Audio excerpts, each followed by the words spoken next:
Good morning. Myself, Dr. Ravi Jain, MD Homeopathy. I'm Assistant Professor in Department of Community Medicine, Faculty of Homeopathy Science, Jyoti Vidyapeeth, Women's University. In this lecture, we will be talking about the first chapter of community medicine, that is Man and Medicine. Here, we will not only be looking on the bookish aspect, but also be discussing in general what community medicine is and why do we study community medicine in homeopathy.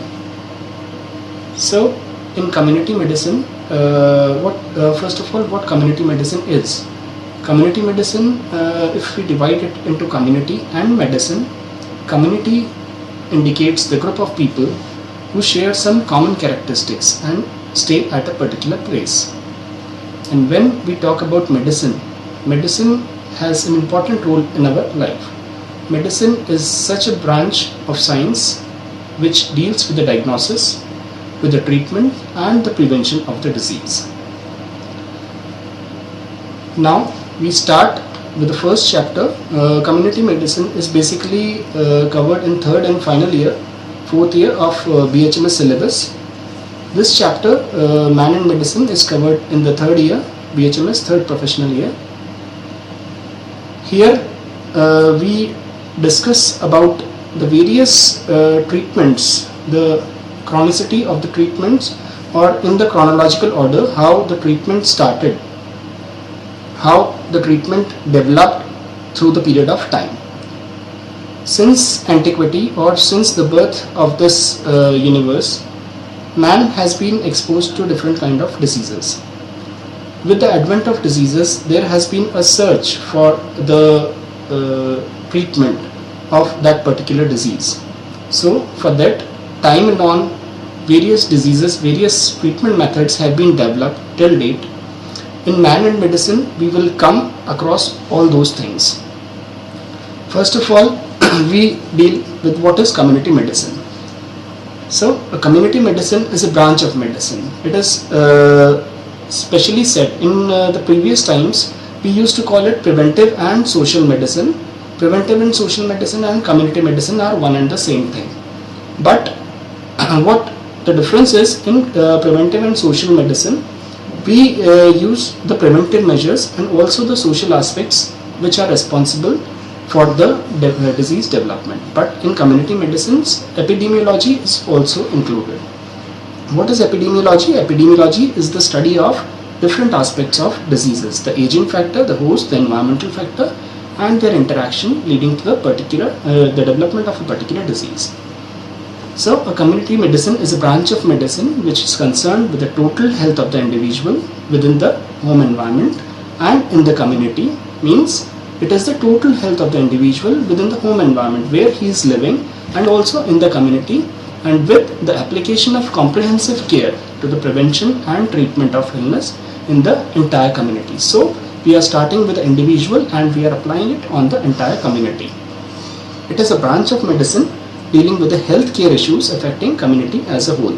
So in this we are also dealing with all the issues that are affecting the community as a whole, all the factors that are responsible for the development of a disease, whether it be an agent factor or the host factor or the environmental factor or the various factors which are responsible for the disease development, which we will study later in these lectures.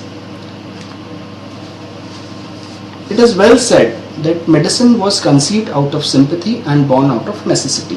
This is a very old saying which correctly states that since human being is a very selfish entity and he does nothing without his benefit. So it is well said that why medicine was developed. Medicine was developed, or it was conceived out of sympathy. When a person sees that his children were getting disease, then out of sympathy he searched for the particular medicine, and due to necessity to cure that disease, otherwise his own children could have died, he has to search for the medicine. The first doctor was the first man and the first woman was the first nurse. So nurse was the first woman, and we all know that lifestyle started with Adam and Eve. So Adam was the first doctor, who was the first man who was existent, and the first woman was the first nurse. from the time immemorial, man has been interested in trying to control the disease, because since the advent of first men and women, the whole generation, we all believe that whole human civilization started from Adam and Eve, from single person to the whole population. So it is said that we are the siblings, we are the children of a single person. So since we are trying to control the disease of our own children, in the similar way that person was trying to control the diseases of his children. Now, whenever we are studying the history, for our own convenience, we have divided the whole study into 4 different time eras, which we will be stating as medicine in antiquity, which will include the supernatural theory of diseases, the dawn of scientific medicine, how the early medicines converted into the more scientific way, the modern medicine which we see today, and the medical revolutions, how the revolution is going on these days. The medicine was dominated by magical. This is medicine in antiquity. First of all, supernatural theory of disease. We will be first discussing about it. What is supernatural theory of disease? Supernatural theory of disease is nothing but the theory, the supernatural, or the things which are not in our control. It states that the disease is caused due to something that is not felt. Like in the supernatural theory of disease, it was believed that the disease was caused due to magical powers, and religious beliefs were very prominent at that stage. Medicines were consist of pleasing. They were doing various rituals to please the god, because the people were getting affected and they were believing that the disease was caused due to the wrath of the god, or due to the wrong thing which we had done, and in response to that the punishment was given to us. So the medicine men, or the priests or the magicians were there who were treating for the illness of the people. Disease which were considered as the wrath of God, मतलब ये समझा जाता था कि जो भी बीमारियां हैं वो भगवान के श्राप की वजह से हैं, और या फिर उसमें जो बुरी आत्मा है उसका साया है जिस वजह से बीमारियां हो रही हैं, मेलिवोलेंट इन्फ्लुएंस, या फिर जो कि गलत इन्फ्लुएंस हैं स्टार्स और प्लैनेट के, उस वजह से बीमारियां हो रही हैं. उसका ट्रीटमेंट किस तरह से होता था? Treatment were done by the prayers, by various rituals which were performed time to time. There were sacrifices which were done on the lower animals to please the gods. Even in the history we see that the sacrifices, the human sacrifice is also very common for pleasing gods, driving out the evil spirit and by witchcraft. All these things are even persistent even today. Since long time has passed, बहुत ज़्यादा time इसका निकल चुका है, उसके बाद भी हम लोग देखते हैं कि इन सब चीज़ों को आज भी हमारी सोसाइटी में देखा जा सकता है. आज भी इन सब चीज़ों को हम लोग देखते हैं, हम लोग कंसीडर करते हैं. Now this is the supernatural theory of disease, जिसमें कि हमने बात करी डिजीज़ कैसे डेवलप हुई थी. डिजीज़ भगवान के श्राप की वजह से डेवलप हुई, और उसके ट्रीटमेंट के लिए बहुत सारा विचक्राफ्ट किया गया, बहुत सारे रिचुअल किए गए, और बहुत सारा सेक्रीफाइस किया गया. Now we come to the next way. अब क्या हो रहा है हिस्ट्री ऑफ मेडिसिन में? पहले ये चीज़ समझी गई थी, उसके बाद में फिर इन सब चीज़ों के बाद में दवाइयाँ ढूंढी गई. हमारे नेचर में जो भी चीज़ अवेलेबल हैं, पेड़ पौधे हैं और जो हर्ब्स हैं, ड्रग्स हैं, उन सबको ढूंढा गया और उनसे भी ट्रीटमेंट करने की कोशिश की गई. धीरे धीरे धीरे धीरे जैसे जैसे इवोल्यूशन हुआ, वैसे वैसे लोगों में समझ आई. समझ आने के साथ साथ ही हमारा ट्रीटमेंट आगे की तरफ बढ़ा. The administration of certain herbs or drugs whose effect is doubtful or nil but hopefully harmless may also be linked to the kind of magic rituals associated with the need to do something. जब magic rituals किए गए उसके बाद भी काफ़ी सारे लोग ऐसे थे, काफ़ी सारी डेथ्स होती थी, सब लोग ठीक नहीं होते थे. तो उन्होंने ढूंढा कि इन सब रिचुअल्स के अलावा, इन सब सेक्रीफाइसेस के अलावा भी कुछ ऐसा होना चाहिए जिससे हम बीमारियों को ठीक कर सकें. तो उसके लिए जब खोजा गया, हमारे आसपास की दवाइयों को ढूंढा गया, पेड़ पौधे, हर्ब्स, उन सब से भी दवाइयाँ बनाई गई और लोगों को ठीक किया जाने लगा. तो जो भी रिचुअल्स किए जाते थे उसके साथ साथ में हर्ब्स भी यूज़ की जाने लगी. Traditional healers are also found everywhere nowadays. इस तरह के ट्रेडिशनल हीलर्स जो हैं अभी भी हम हमारे आसपास में देखते हैं. This is all about supernatural theory of disease. जैसे जैसे हम आगे बढ़ेंगे वैसे वैसे डिजीज़ का डेवलपमेंट होगा या फिर ट्रीटमेंट का डेवलपमेंट होता जाएगा. ये सबसे पुराना एरा है जब सुपरनैचुरल थ्योरी ऑफ डिजीज़, जब ज़्यादा नॉलेज नहीं थी लोगों के अंदर और वो सिर्फ रिलीजन को मानता था या फिर सुपरनैचुरल थ्योरी जो चीज़ आत्माओं को और इन सब चीज़ों को मानते थे, उससे ये चीज़ डेवलप हुई है। नाउ मॉडर्न मेडिसिन, और इसमें क्या होता है, जैसे जैसे हम लोग आगे बढ़ रहे हैं इंसान ज़्यादा साइंटिफिक होता जा रहा है। हिस्ट्री ऑफ मेडिसिन, अब जो हिस्ट्री है हमारी, हम हिस्ट्री क्यों पढ़ रहे हैं? हम हिस्ट्री इसीलिए पढ़ रहे हैं ताकि हमें पता चल सके किस तरह से मेडिसिन का डेवलपमेंट हुआ और कैसे कैसे हम लोग किन परिस्थितियों का सामना करते हुए आगे आए हैं। A history of medicine contributes to the accomplishment and errors. इससे हमें ये भी पता चलता है कि कौन सी चीज़ सही है और कौन कौन सी मिस्टेक्स की गई हैं पास्ट में। फॉल्स थ्योरीज, वेरियस थ्योरीज, जो गलत धारणाएं लोगों के मन में थी उसके बारे में हमें पता चलता है। द मिस इन्फॉर्मेशन, जो भी गलत चीज़ें हमें बताई गई पहले, उन सब चीज़ों के बारे में पता चलता है। एंड द मिस इंटरप्रिटेशंस, मतलब अगर किसी ने कोई चीज़ बताई, हमने उसे किस तरह से समझा। इंटरप्रिटेशन इज समझना, हमें कोई भी चीज़ किस तरह से समझ आ रही है, दैट इज़ इंटरप्रिटेशन। और मिस इंटरप्रिटेशन मतलब जो भी अच्छी चीज़ आपको बताई गई लेकिन आपने उसका मतलब गलत निकाला, दैट इज़ मिस इंटरप्रिटेशन, जो कि आगे भी लंबे समय तक चलता रहा।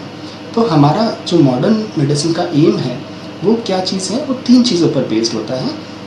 पहला होता है prevention of the disease. Prevention of disease मतलब हमें बीमारी को होने से बचाना है। कम्युनिटी मेडिसिन मेनली इन 3 प्रिंसिपल्स पर ही फोकस करती है ताकि बीमारी नहीं हो, लोगों को बीमारी से बचाया जा सके और आगे जा सके। प्रिवेंशन ऑफ द डिजीज़, बीमारी को होने से बचाया जाए। प्रमोशन ऑफ हेल्थ, मतलब आपकी जो भी हेल्थ सिचुएशन है, आपकी जो भी हेल्थ कंडीशन है, उसे प्रमोट किया जा सके ताकि आपको डिजीज़ेस नहीं हो।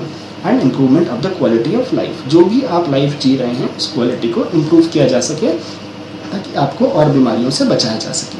बेसिकली कम्युनिटी मेडिसिन इन 3 चीज़ों पर ही बहुत ज़्यादा फोकस करता है। Now we come to the Indian medicine. अभी तक हमने सुपरनैचुरल थ्योरी ऑफ डिजीज़ के बारे में पढ़ा। Now we will study about the Indian medicine. Indian medicine में बेसिकली 2 चीज़ें आती हैं, आयुर्वेदा आता है और सिद्धा आता है। आयुर्वेदा नॉर्थ इंडिया में प्रैक्टिस किया जाता है ज़्यादा, और सिद्धा Tamil speaking areas of south India में ज़्यादा प्रैक्टिस किया जाता है। मोस्टली हम लोग यहाँ पर इस लेक्चर में we will be talking only about Ayurveda. Ayurveda is the most primitive method of treatment, जो कि हम लोग देखते हैं बहुत पुराना मेथड है। अब आयुर्वेदा की स्टार्टिंग कैसे हुई, कब से ये आया था? आयुर्वेदा की हम बात करते हैं। आयु मीन्स लाइफ एंड वेदा, जो हमारे पुराने ग्रंथ हैं उसमें इसके बारे में लिखा गया है। आयुर्वेदा में बताया it is the knowledge of life. It is the knowledge of life, what are the factors that are responsible for healthy living and also for the prolongation of the life. अब इसका ओरिजिन कब हुआ? आयुर्वेदा आया था around 5000 BC के अंदर, before Christ. Ayurveda का जन्म कैसे हुआ? आयुर्वेदा का गॉड जो है is Dhanvantari. Dhanvantari is the Hindu God of medicine, जिन्होंने की आयुर्वेदा की रचना की। धन्वंतरी का जन्म कैसे हुआ था? एक टग ऑफ वॉर हुआ था। टग ऑफ वॉर बोलते हैं जिसमें कि देवता और असुर, दानव, उनके बीच में टग ऑफ वॉर हुआ था, जिसमें समुद्र मंथन हुआ था। उसमें से धन्वंतरी बाहर आए थे जिन्होंने कि आयुर्वेद की रचना करी। आयुर्वेद में बहुत से इम्पोर्टेंट लोग हुए हैं, यहाँ पे हम सबकी बात नहीं करेंगे, बट कुछ ऐसे लोग जिनका कंट्रीब्यूशन बहुत ज़्यादा रहा है आयुर्वेदिक सिस्टम ऑफ ट्रीटमेंट में, उनकी यहाँ पे बात करेंगे। सो अत्रेया जो है, he was the first great Indian physician and teacher around 800 BC। Atreya जो थे, कुछ इंपॉर्टेंट लोगों की बात हमने करी है, तो अगर इसके बारे में हम ध्यान रखते हैं तो अच्छे से पता लगा सकते हैं। Atreya is the first great Indian physician and teacher in around 800 BC। Ancient university, ये कहाँ पर थे? अत्रेया कहाँ पर थे? He was in the ancient university of Takshashila. Ancient university Takshashila में थे। वो कहाँ पर थी? It was around 20 miles west of Rawalpindi. अब जो रावलपिंडी पाकिस्तान में है, उससे 20 माइल्स वेस्ट में तक्षशिला की यूनिवर्सिटी थी, वहाँ पर अत्रेया थे। ठीक है। अब जो किंग अशोका थे, किंग अशोका ने आयुर्वेदा को बहुत ज़्यादा प्रमोट किया था। In 226 BC he patronized Ayurveda as a state medicine. उन्होंने इतना ज़्यादा प्रमोट किया आयुर्वेद को, उन्होंने अपनी स्टेट मेडिसिन के रूप में प्रमोट किया। और उन्होंने बहुत सारे स्कूल्स और स्कूल्स ऑफ मेडिसिन, जो भी ऐसी जगह जहाँ पर लोग आकर आयुर्वेदा के बारे में सीख सकते हैं और उसको प्रैक्टिस कर सकते हैं, उनका एस्टेब्लिशमेंट किया। और उन्होंने बहुत सारे पब्लिक हॉस्पिटल्स खोले जहाँ पर आयुर्वेदा के थ्रू ट्रीटमेंट लोगों का किया जाता है। Now the next important person is Charaka. Charak is the court physician to the Buddhist king Kanishka. Kanishka के कोर्ट फिजिशियन चरक थे। इन्होंने चरक संहिता दिया, जिसके अंदर इन्होंने बहुत सी मेडिसिन के बारे में बताया था। मेडिसिन, आयुर्वेदिक मेडिसिन का इन्होंने अपनी चरक संहिता में डिस्क्रिप्शन दिया था। अराउंड 500 ड्रग्स के बारे में इन्होंने बताया था। The next important person who is very important in the Indian medicine is Sushruta. Sushruta was the father of Indian surgery. Sushruta father of Indian surgery थे। इन्होंने बहुत सारी सर्जरीज आयुर्वेदिक टाइम में करी थी। इन्होंने भी एक ग्रंथ दिया था, उसका नाम था सुश्रुता संहिता। सुश्रुता संहिता में इन्होंने बहुत सारी चीज़ों के बारे में लिखा था, जिसमें एनाटमी, बॉडी ऑर्गन्स के बारे में सारी डिटेल इन्होंने बताई थी, मिडवाइफरी के बारे में बताई थी, प्लास्टिक सर्जरी के बारे में भी इन्होंने काफ़ी कुछ लिखा था। ऑप्थेल्मोलॉजी मीन्स आइज़ के बारे में भी बहुत सी नॉलेज इन्होंने उसमें दी थी। उस समय काफ़ी सारी सर्जरीज की जाती थी। सुश्रुता ने काफ़ी सर्जरीज करी, जिसमें हर्नियोप्लास्टी थी, हर्निया को ठीक किया जाता था। He used to perform cataract का, मोतियाबिंद का भी ऑपरेशन किया जाता था। He used to do amputations, हाथ पैरों को अगर कोई बीमारी है उस वजह से काटा भी जाता था।